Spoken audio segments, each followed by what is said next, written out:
अस्सलामुअलैकुम वरहमतुल्लाहि वबरकातुहू। दोस्तों, उम्मीद है आप सब खैरियत से होंगे। ये वीडियो उन दोस्तों के लिए है जो सऊदी अरब आना चाहते हैं लेकिन वो डायरेक्ट नहीं आ सकते, या कतर, दुबई, बहरीन, ओमान, इन रास्तों से वो आना चाहते हैं। ये वीडियो वो दोस्त पूरा देख ले यूट्यूब चैनल पर जा।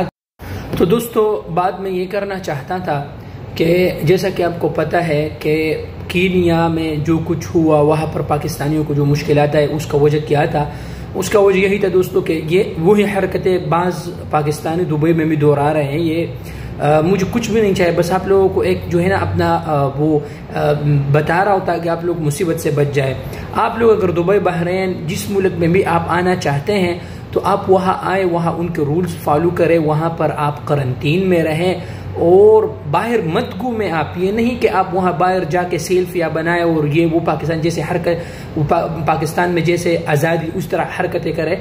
तो लिहाजा बहुत से ऐसे दोस्त हैं जो आना चाहते हैं लेकिन बाज़ नादान दोस्तों की वजह से उनके लिए मुश्किलात है। तो प्लीज़ जिस होटल में आप आए हैं वहाँ आप रहें, करंटीन में रहें, और जब आपका टाइम पूरा हो जाए तो सऊदी अरब के लिए ट्रैवल करें, ताकि आपके लिए मज़ीद और भी जितने पाकिस्तानी ट्रैवल करेंगे सऊदी अरब के लिए उनके लिए कोई मुश्किल पेश ना हो। शुक्रिया।